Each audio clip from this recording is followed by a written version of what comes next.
What's up, everybody? I am Steve, and with me, as always, is. Lieutenant Dan. And we are Conversations with Cabys, the only show on the internet that has been to the Shallow Bay. And I that's love it right, there. folks. That's right, folks. We're going to be talking about a little bit of B&B action, some Breaking Benjamin, uh, some interesting shit in the news about Mr. Ben Burley, and another person we'll talk about then. But yeah, just one of our favorite bands, and we wanted to give them the proper tribute today. Yes, this is a band that is very near and dear to Steve and myself's heart. Uh, we've been following this band pretty much since day one, and have been long-term fans ever This is a good since. story. This is a great story. Okay, so day one. So you want to talk about day one? We was pre day one. So we was lucky enough. Again, we're going to talk about where we live. We was in St. Louis. So we live in St. Louis. We have the 105.7 The Point. That's our radio station. Mr. Donald Fandango was on New Music Sunday, or it may have been when they did the top three new bands or whatever. Hmm. Uh, he had polyamorous before anybody did. Like, he Yep. got it 3 months early and shouldn't have fucking played the damn thing. Played it, it blew up like fucking wildfire in St. Louis. Like, crazy wildfire. And was on that fucking top. It was the top 5 at 10 or some shit, or top 9 at 9, or top 10 at 9, or whatever the hell it was. It was their top fucking songs of the week. Yeah. It was fucking number one for like 2 goddamn months. The first show they sold out in like 5 minutes here at a really small venue. We didn't get to go see that one. We got to see the next one, and probably like half Every other one. every other fucking one after that because we loved them that much. But I that was think if that was the interesting thing. St. Louis knew about him before a lot of places knew about him. well, and that's why when they come to town, they show us a lot of extra love because we were like one of their big jumping off points for getting nationally known. Been said multiple times, and I don't think. I mean, I know every fucking act says that. Thank you, Chicago. We fucking love you. Love coming here and playing. Appreciate it, Cincinnati. We love coming here. We love playing. When the dudes came to St. Louis, you knew it. Like, you fucking knew it. They knew everybody's name that was on the radio here. They have worked with them in the early years long enough to be like friends with them and shit. It's There's a rapport here, a big fucking rapport, and it's just we feel like a lot of times that we are their fucking second, like their second home, even though Pennsylvania obviously is where they were from, and where they started, but fucking we feel like they're ours. Oh yeah, absolutely. So this whole time, I mean, they've had what, a 15-year career at least. 99. Oh wow. Okay, so 20. Yeah, they took like a 3 year break. Remember Well, when? let's Yeah. go. Well, we We will gotta. talk That's about we're the jumping guns even on that one. But yeah, the 3 year break. But well, we don't talk about that. Those that's are the that's dark a times. lawsuit, and I believe we're under an NDA for that shit or something. Like, I don't think we can fucking talk about that. It was Leave that. also some people that fucking didn't really write any of the songs trying to be the band still without Ben German. Yes. When you're Yes. breaking Benjamin and you don't want Benjamin in it, are you really breaking Benjamin anymore? I don't think so. No, I don't think so. you're I just think you need breaking to. up. Yeah, You're right. breaking up. Y'all need a different fucking name. How about that? Pick a different goddamn name and say we was formerly a Breaking Benjamin and ride them goddamn coattails. But stop trying to take the fucking band from the dude who fucking made it. Right. And alcoholism is a hell of a fucking thing. And being again, like we talked about last time, alcoholism is a hell of a thing. And being antisocial when you're an alcoholic is also a hell of a thing. It's tough to be a cohesive band, when you're like that. But it it is a thing. So He anyway, turned it let's around. He turned it around. dude, fuck yeah. I mean, 100%. everything. Dark Before Dawn was amazing. Was fucking amazing. Ember was a great album. Um, and the one right before that was really good. What did that? Was it Dark Before Dawn? Because he just had the singles. Yeah, Um, he just had the singles out. Dark Before Dawn and then Ember came out. So yeah, both those are fucking amazing albums. I mean, you know. But you just listen to that first fucking. I mean, Saturate, that album, that first album That was the hook, man. There are so. Track for track. And they're. To you as well, they're one of the few bands that. It doesn't matter what album you put on, and it doesn't matter what song. A, I'll know it word for word, but B, every single fucking track is good. There is zero tracks that suck. That's hard to fucking say. I don't know if I've ever put on a Breaking Benjamin album and had to skip a song because I'm like, I don't want to hear that song. I don't want to fucking hear this. Even when we were fucking first listening to it. Like, even cold runs through the album, there wasn't like, damn, okay, I'm not feeling this one, let me just bypass it. I listened to the first 30 seconds and I've skipped. No, there wasn't any of that. It's never any of that. They write too fucking well. Now, some people say that they write very similarly, and I will agree that maybe Dark Before Dawn and Ember were getting close to being too similar. Mm-hmm. But you also have to not shit on somebody for understanding their formula and understanding their brand and being really good at writing songs like that. And what I would say to that is that I would agree that some songs that they have written in the past do sound similar to some of their newer material or vice versa. However, there's been many bands who have had a long-term career who have had songs that sound similar and have been utterly successful. Breaking Benjamin is no exception to that. And I also feel that, so what? They're still writing good-ass music. Right. So the fuck what? Okay, so that's a perfect example. Now, I personally, I really like, let's see. Hold on. Offspring. Offspring. Scratch that. Yeah. Offspring, yeah, sure. Oh, that's another great example. Offspring have been around longer. They were around in fucking 89 probably is when they like really came on the scene. I would say 89, 90 for sure. Absolutely.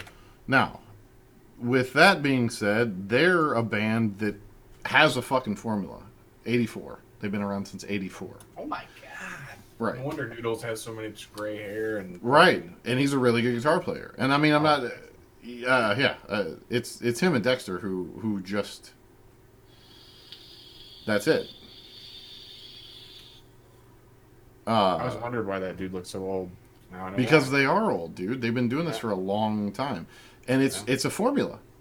And yes, they have. Notice that in the middle section of their career, the hits, the real big hits, were completely unique from every other song that they had singled previously and singled after. Like fucking Pretty Fly for a White Guy, pretty much everything off Americana was Original Prankster. Those were totally different songs that people found refreshing. It was in the same Offspring formula, but with more of poppy synth elements. Yes. Yeah, there was more pop for sure. That made it a single, made it very popular. But it was still the same Offspring formula. Offspring regurgitates the same fucking formula in every single they put out. Everyone. I mean, that's not talking bad on it. And I'm not shitting on Offspring. I fucking love Offspring. I mean, right. The Kids Aren't Alright is one of the best fucking songs in rock music. Like, it is stupidly fucking good. And that, if you don't feel something, you never grew up poor. I'll tell you that shit right now. And don't know those dudes. Like, you don't know who he's talking about in that shit. And no, they're speaking from experience. Yeah, you were better off for it not knowing that shit, and that's fine. Yeah. But they're a great band, but it's the same fucking formula. And they've been around at basically the same time, and they have pretty much the same amount of albums and shit. I mean, Offspring has a little bit more than Breaking Benjamin, but quality. Right. Quality, though. Like, Breaking Benjamin always has quality. Which flips it over to the side of where I'm not worried, but interested about this new band venture he's talking about doing with Lacey Sturm. Formerly from Flyleaf. Flyleaf's original vocalist back before they, I want to say it was second album. After the second album, they ditched her and went on to this new chick who sounds very similar, and I need to not do that. I need to be nice and actually quote her name and not new chick. That's very rude. Shouldn't do that. Let's see. Who's the vocalist? Kristen May subsequently became the new lead vocalist. May sang with the band until 2016. Huh. She departed as well. So who's the vocalist? 2012. Oh. 2012 she left. Yeah. Lacey Sturm left in 2012. What? Is Flyleaf no longer They're on hiatus. Scratch that. They're on hiatus. Flyleaf is on hiatus. That could be what's happening. Well, I mean, I honestly feel like...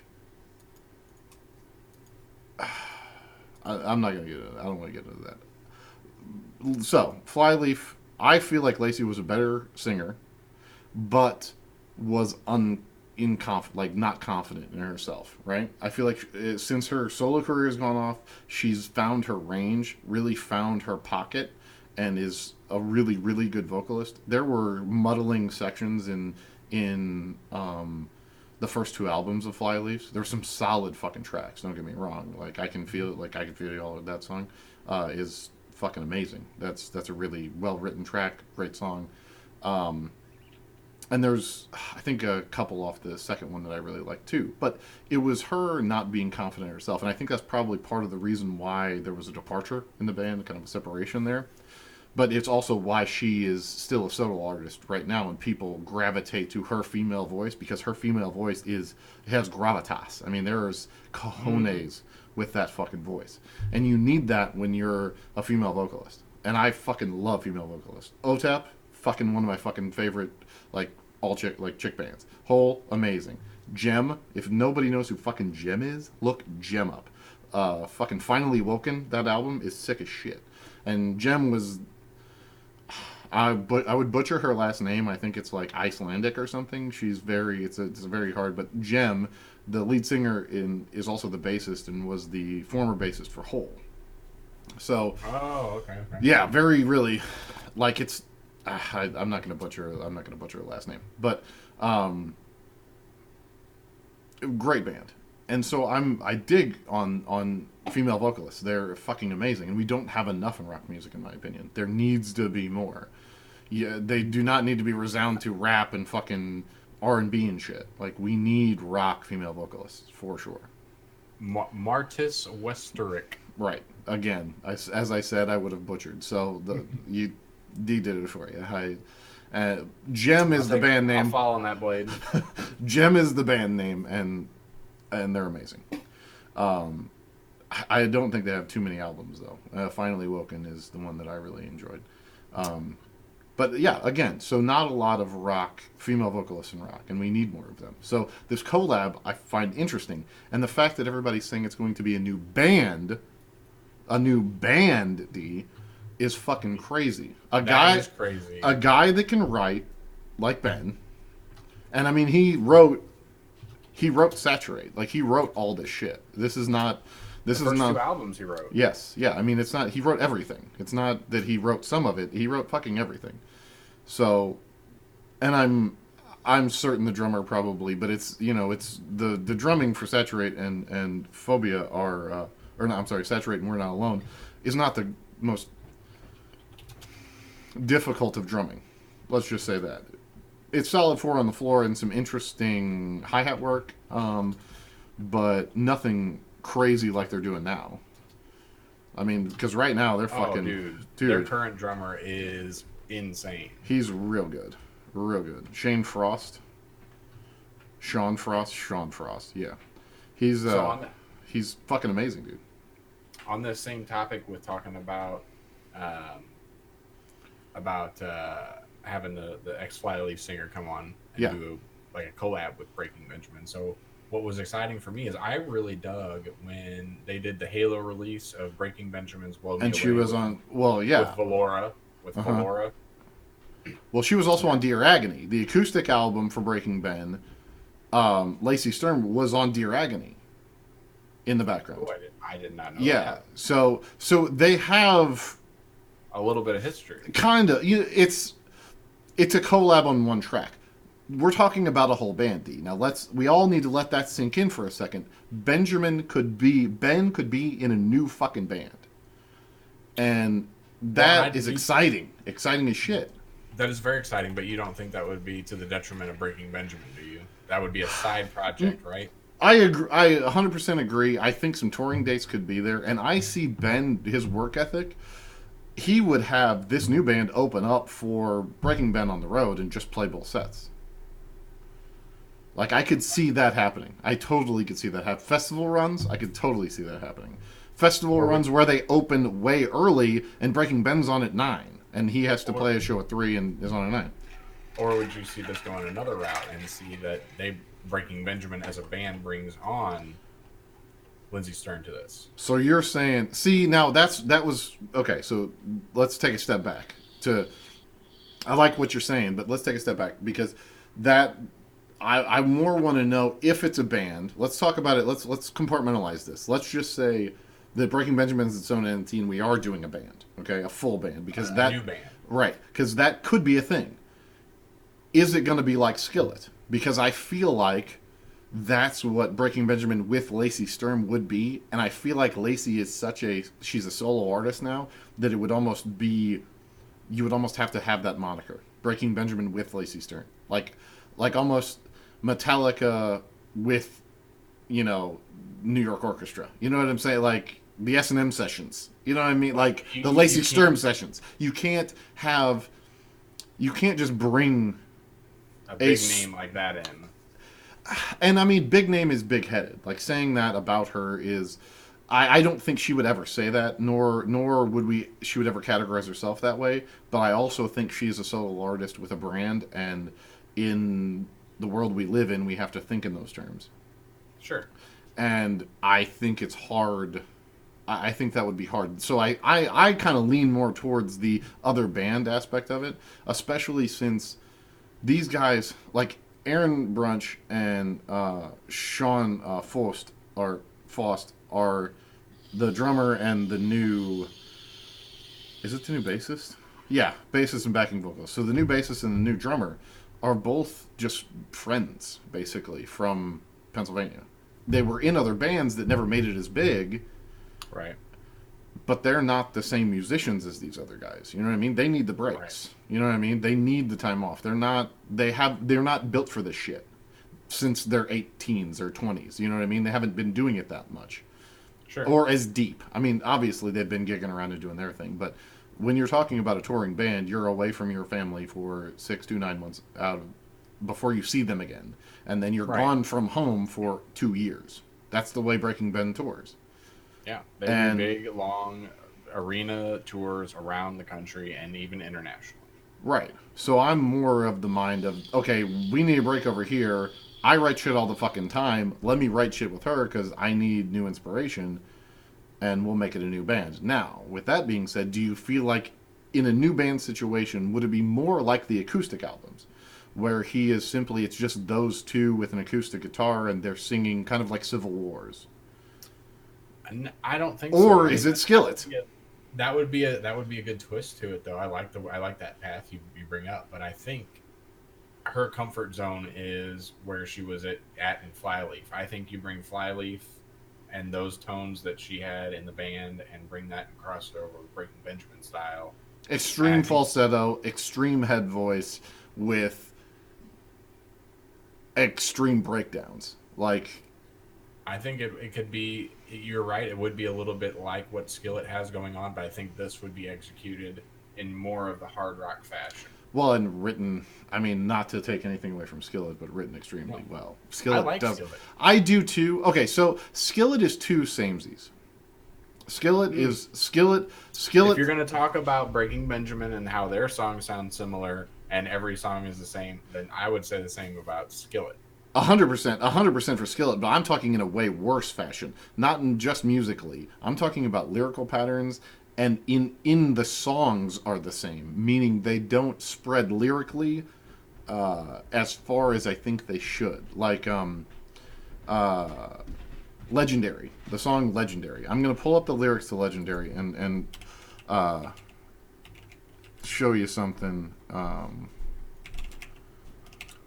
Well, and what's give you some examples here. Is I know what you mean. Like the wording patterns, the lyrical patterns, the way he spaces out his words, and the way that they are constructed from verse to bridge to chorus and etc., they come together in the same tone throughout each Every time, song. right? Well, and Yeah, it comes in it in certain songs, in most songs of theirs, it comes together in such a way throughout the track. It's not just we build the track the same way; it's we build each chunk the same way, yeah, and yeah. we only use certain words throughout the whole song. And it's like, okay, so for instance, the bridge to go into the chorus is top to the top, ain't never gonna stop. To the top, ain't never gonna stop. You're never gonna keep me down, never keep me down. Still the one that's standing now, never falling. He says never like 80 fucking times throughout this song. Top to the top, like it's this isn't a nursery rhyme, and I understand that the lyrical pattern you're presenting, and the lyrical pattern any good hook presents is generally nursery rhymey, but to lyrically present it that way, you could have came up with something better than this. I mean, you could have. It's catchy, but it's not showing me your chops. You know what I'm saying? You're. I get it. It's fine. It's not bad, but you're Skillet. You're supposed to be. We've done this 4 times now throughout. I mean, maybe longer. I mean, I don't know how many albums Skillet has. I think they have 5 albums.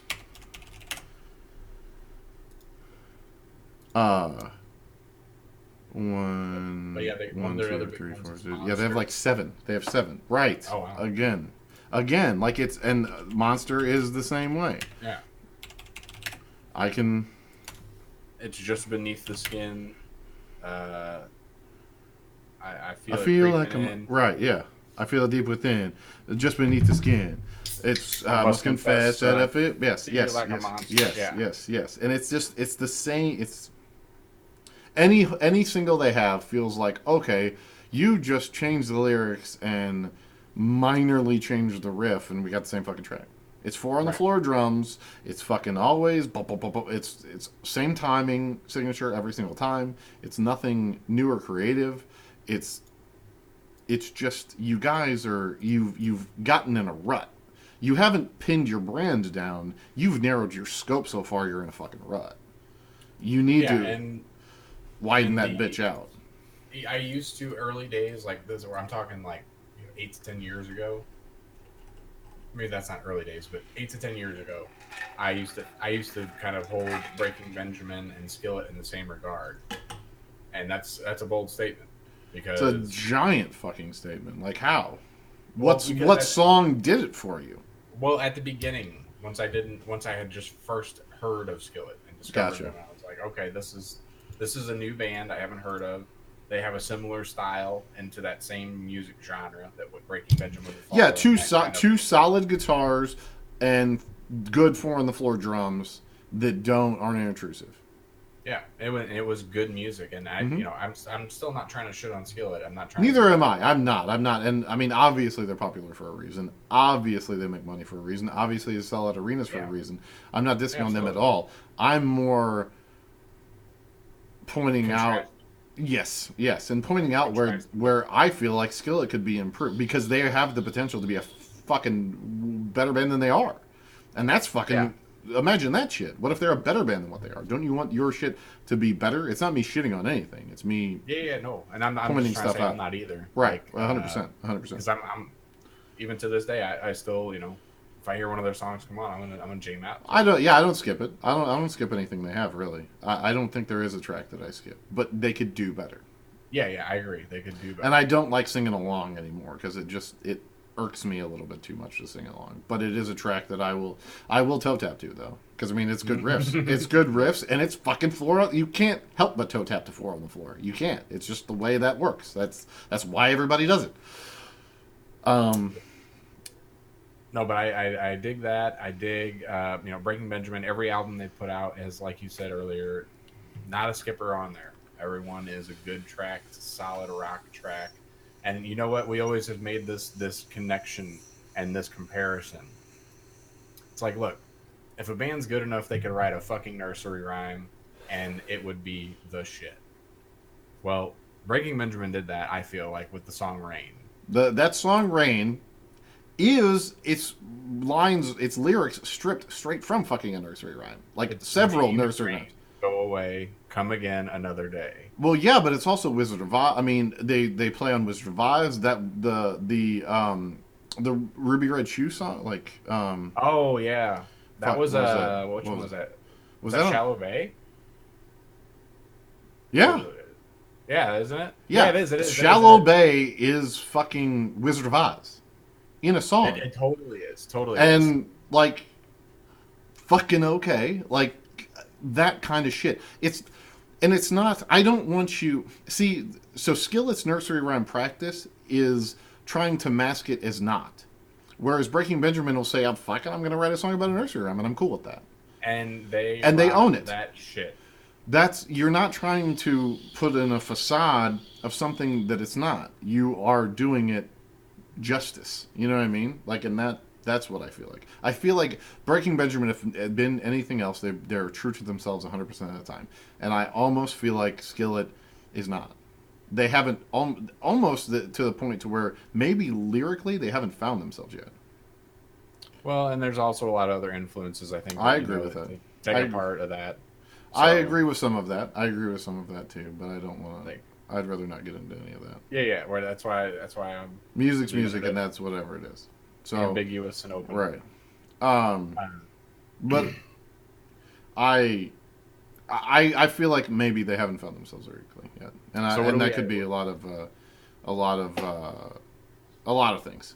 But the new, so let's do new hotness. So on a totally different note, let's talk about somebody who does slam poetry to fat ass beats. and rocks that shit. He's fucking amazing. So when did I find Hobo Johnson? We first discovered him. Shit, man. It's been, I would say, what, 8 to 10 months ago. I was gonna go a year, so yeah, I would. We're getting close to a year because that first Hobo Johnson show at the pageant was pushing on a year. Well, here, let's. Let see. me see when Tiny Desk came out. Tiny Desk came out May 7th, 2018, and I saw Tiny Desk. Okay, so when it's it been went like viral. a year and a half almost. Yeah, when Tiny Desk went viral, I was on that shit, And that I read the interview, or I watched the interview, and explaining explaining that song. how he got to Tiny Desk. How he got to Tiny Desk. So basically, he was. Yeah, that was a good interview. Yeah. He was entered in with hundreds of different artists who submitted their video and their song, and he got selected for that.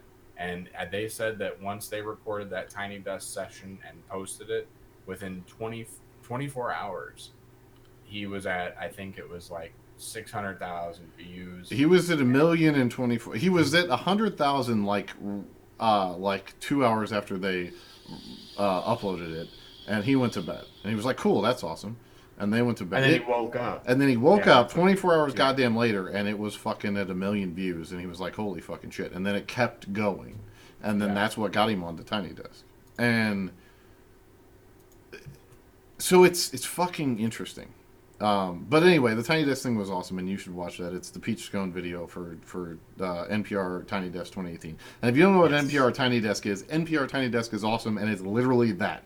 It's bands get picked to play in front of a tiny fucking desk in NPR's office.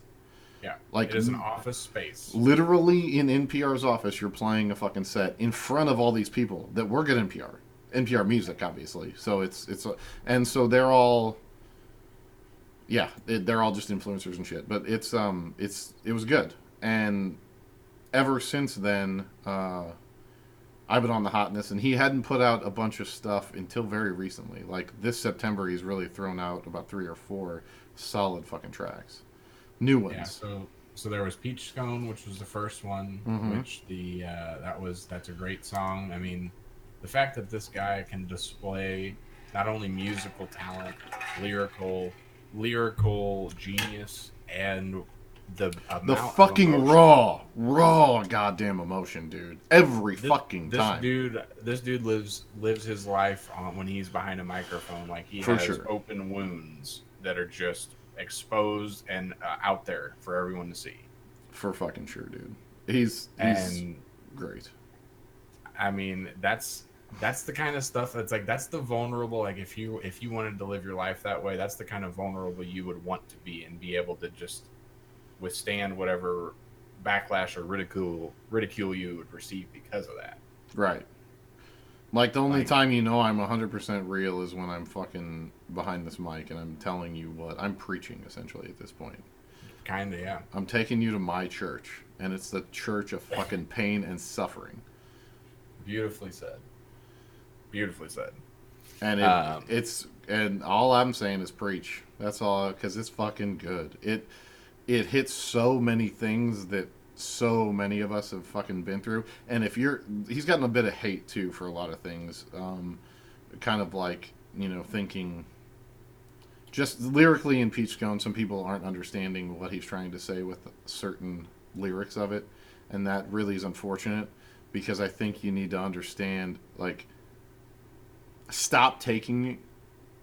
This kid is fucking raw, right? He's not a creeper. He's not anything like that. He is a dude who's fucking vulnerable and has a heart that's fucking huge. And right, he is the stereotypical proverbial nice guy that right. we were in. Yes. When that age I range was that he's fucking this describing. kid. Yes, I was this kid for sure, 100%. Not knowing fucking anything, in love with fucking anybody, any Girl, chick that fucking talked to me, like it yeah. fucking, it just. You gave me the time of day, I would worship. Oh my you. god, yes, I would fucking do it. I would bathe your feet. Like, it's not. It is not. It is. There's zero. This dude has zero capability of being a creeper, right? Right. He, because he doesn't even. He's never at this when he's talking about this stuff. He's never even talked to a girl in a full extent. You know what I'm saying? It's not. You're not. He can't be a creeper. He doesn't know what a creeper is. He can't be one because he's too nice. He worships you too much. Like, you can't. Creepers are assholes who only care about themselves. This guy, you can't have this much emotion when you sing and only care about yourself. Yeah, and there's he's zero talking possibility. about in one of his songs, I forget which one it is. It might be Happiness, but he's talking about maybe one day if I get a wife and have a family and things like that. Like, creepers aren't talking about that kind of shit. This is a guy who has genuinely good intentions, and has a heart of gold, and has been shit on most of his life because of the way he looks, the way he acts, the people he hangs out with, whatever it might be. And I also feel like maybe now he's in this situation that he's not sure about, drinks a lot, has made some bad choices in his life, and potentially done some shit he shouldn't have, and fucked you over, like, said some shit he shouldn't have. Because also, he saw his parents do that shit. His dad fucking bounced. Pick a thing. Like, he's been through shit. It's not. These people aren't. You can't be this talented and not have had strife. Again, like we said last time, strife begets good music. He's got strife in spades. All the entertainment industry, the people who are come from the most fucked up backgrounds are the people who are the most talented and sometimes the most successful. Right. I mean, there's just the Tiny Desk session is a must watch, for one. You got to watch it. Every song there is amazing, and if you don't watch it 3 or 4 times and are like, this is deep as shit, like, there is so many layers to unravel, and you think you know what the song's about, and then you fucking listen to it again, and then watch a line delivery, or really listen to a lyric, or listen to a combination of lyrics and sequence, and be like, fuck, that's Jesus Christ, dude. Why'd you just say that? The comparisons he draws between the whole Peach Scone facade and then the actual underlying tone, that there's reality of this does relate to another person, right? But to hide my feelings and to mask my insecurities, I'm comparing it to this inanimate object that I confess my love to. Right, and ultimately, the Peach Scone is love. It's not even a manifestation of a woman or anything. It's just love. And love comes in all those fucking pumpkin. Who the fuck decides who's gonna make? But love comes in pumpkin, dude. Love comes in pumpkin. We don't know what it is, and it's just him attracted to this thing he thinks is love. I will say the first time you watch the video, it can be a little abrasive. It can be a little like off-putting because you are seeing somebody like who is uncomfortable, who is, I don't know, A not fucking giant dork. unsure of himself. I mean, And dude, look at the hair, look at everything. He's a giant fucking dork. He needs a PR person to put his shit together so that like mainstream chicks will like him, like for real, because he's a mess. but I think But right I now, love it. I mean, I would say right now, dude, with where he's going, I think this is his image. This is part of what has made him as popular as he is because he is the unsung hero. He's the guy who is not your jock. He doesn't have the looks and That the I beauty. agree with, but the person who told him to cut his damn hair is on point. You think so? In that I video that he did with what was it? The the happiness is no, typical story. He cut his hair. right, and happiness his hair is cut there too. Like it's shorter, like that's fine, that's good. And mover aware is also a another. It's shorter. Like the excessive fro, like the Bob Ross look. I don't think it's his look. I don't. He's Hispanic, so like Frank Lopez Jr. is his name, so that Yeah, he's yeah. got the Hispanic facial hair, and the Hispanic facial hair does not go with Bob Ross. It He's doesn't. got the pre-puberty Hispanic facial hair. He'll never be able to grow a beard though. He's got that gene, like he's got that Spanish gene, like he'll never be able to grow a beard. So he's got essentially the Pepe Lopez mustache going on, and that's it. Like that's all, and that's him. That's dope. I fucking love it. Keep it. But trying to go with the Bob Ross fro is not good. Right. It's not good. I think that will add to the because I think that also is jarring. I really do. Like Bob Ross is fucking jarring. That's why he speaks so softly. Like if he were loud and that hair and looked the way he did, you'd fucking never watch. Nobody would ever watch. Yeah. The only thing that kept you lured in is because his voice was It was like soothing. it's so soothing, so soft, and you're like, what the fuck? And then he starts painting, and you're like, what the fuck's he making? Holy shit! It's beautiful. And then you're hooked. That's Yeah. that's his fucking mo. Like I reel you in with the soft spoken, and then fucking show you my painting. Boom, bitch. What up? Now what do you want? Right. You're gonna watch every single goddamn episode now because they stream it on Twitch for free. So, um.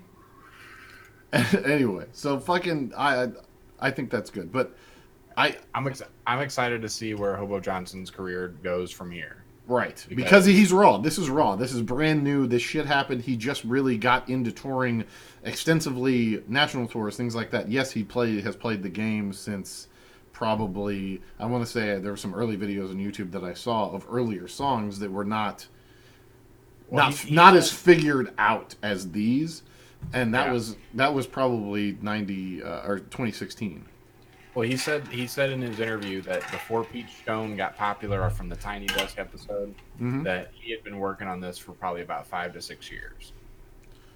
I've Not seen not that song, but Sure. his material. I've seen YouTube videos from a couple like 2016, 2015 that were good. And that video of him and the guitar in the garage, just that one shot video of him with the guitar in the garage singing the breakup song is Is it Romeo and Juliet? No, Romeo and Juliet is great, but no, it's just him in a garage.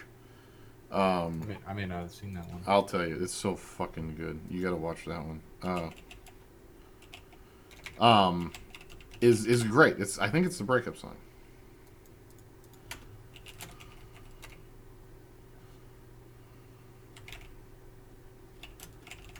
I believe it's the breakup song. I'm gonna say it for the third time. I think it's the breakup song. Alone Forever. Gotcha. Alone Forever. Okay. And that was a year ago. Okay, so this was right after. Actually, this was right after. And Romeo and Juliet was only 2 years old. So yeah, the YouTube videos are not that fucking old as far as him being on YouTube as him, right? Yeah, no, but he said just as a musician. Sure. I mean, obviously, haven't we all? I mean, we could fucking say we've been musicians for fucking 20 years.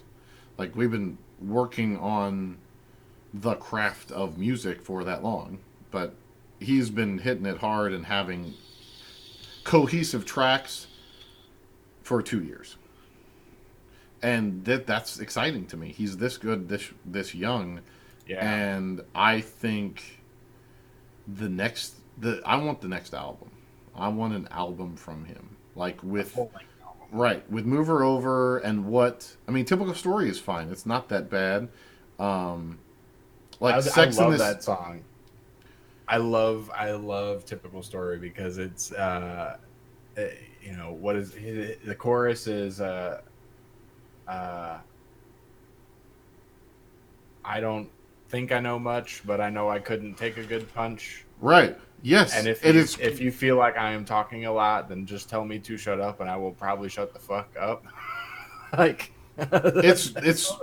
it's fucking great, but it also is musically it's completely fucking different than anything he's done as well, because that fucking hook hits like a goddamn freight train. It does. It drops hard. And it drops hard, and it's fucking rock, and that fucking guitar player goes to fucking town. And that's the kind of shit I'm excited for. Him to get more comfortable with the band, because I honestly feel like Peach Scone, he's done a lot of shit solo. The shit he was doing 2 years ago was him with a Casio keyboard making beats. It wasn't him with a band is exciting. To figure and the way they play together right now is fucking amazing. It is really brilliant, because when you watch that Peach Scone video, like they're in a yard and they are able to. That's all one take. That's right. Not edited. That's a single take. And if you don't think when you watch this shit, if you don't think that's music, you are sorely fucking mistaken.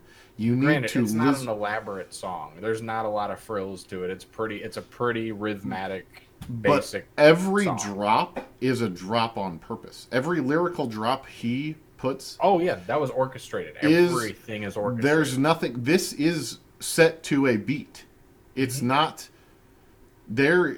I mean, it is scoreable. You can score this fucking shit. It's not just some slam poetry that I'm out in the yard and we're just playing shit and he can pop in and out whenever he fucking wants, and the band doesn't know when the song ends kind of a situation. Right. You know what I'm saying? We all know what's going on. This is a cohesive unit, and they're just getting fucking better. Like, Happiness is Happiness was a single take video, and that song is harder than Peach Scone, and is still rolls in that he is getting more risky with his lyrical choices and his subtle offbeat pop-ins and shit. Like, just the way he lyrically flows is fucking really cool. And as tight as they are right now, it's amazing to get them in a fucking studio. I would be fucking amazed to get them in the studio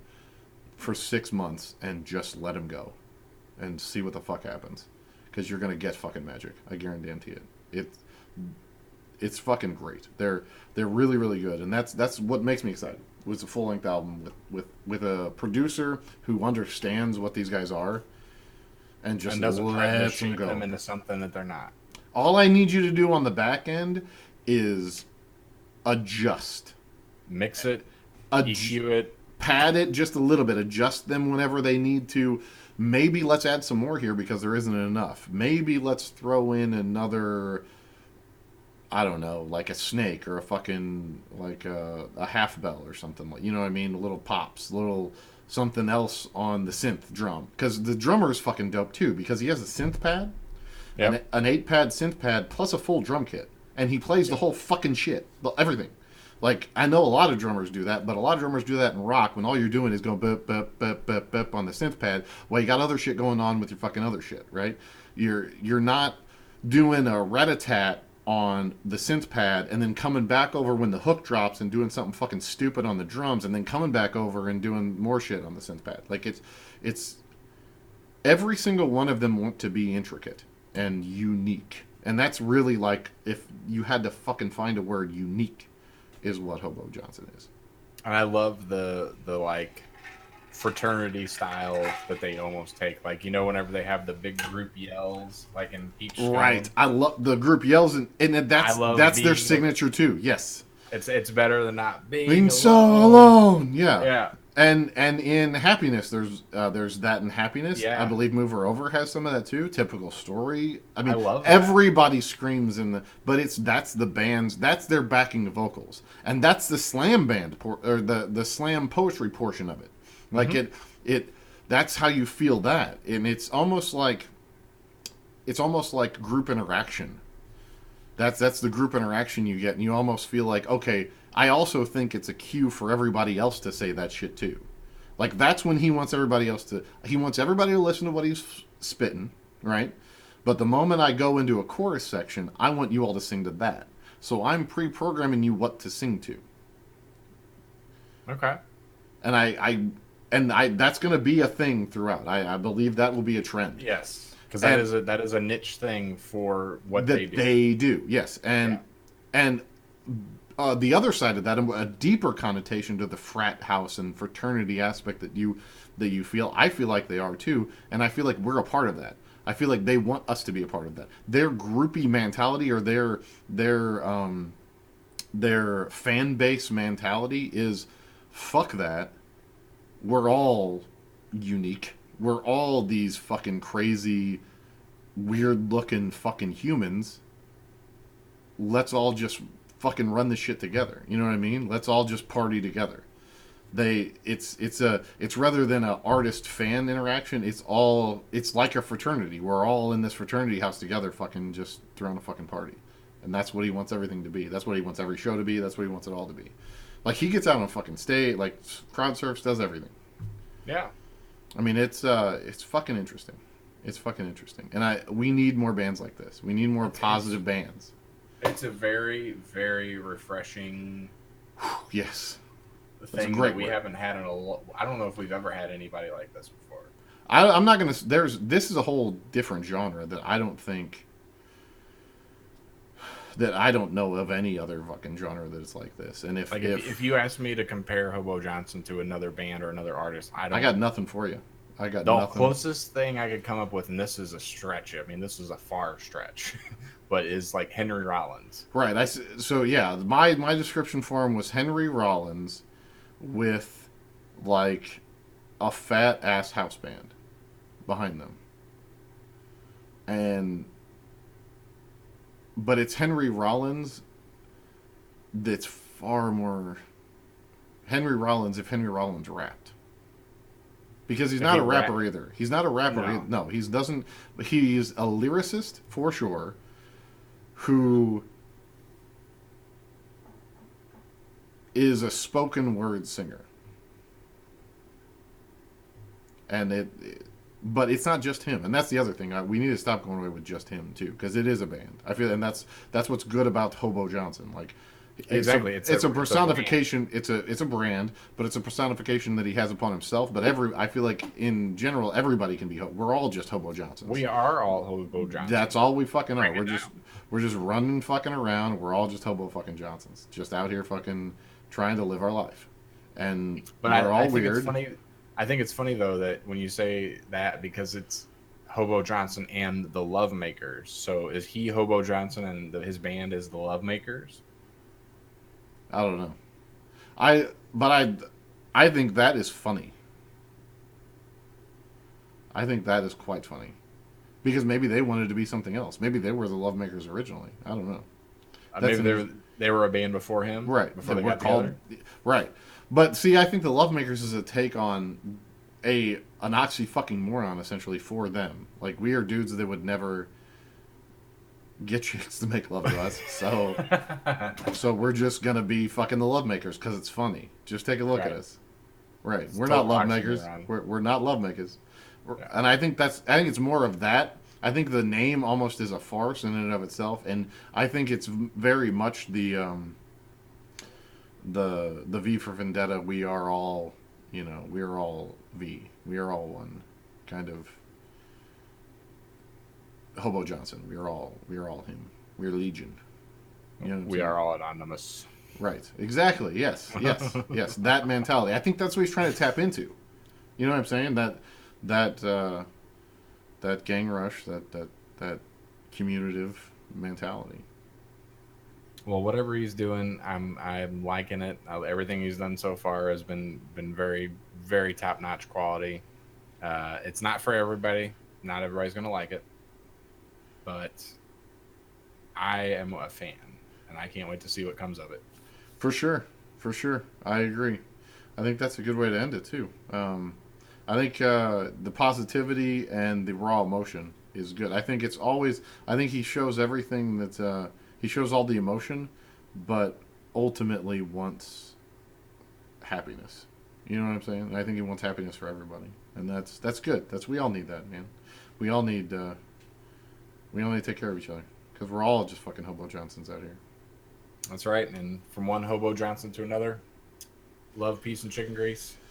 Oh, that is this episode of the Bucks, y'all. Be kind to one another, and see you next Sunday.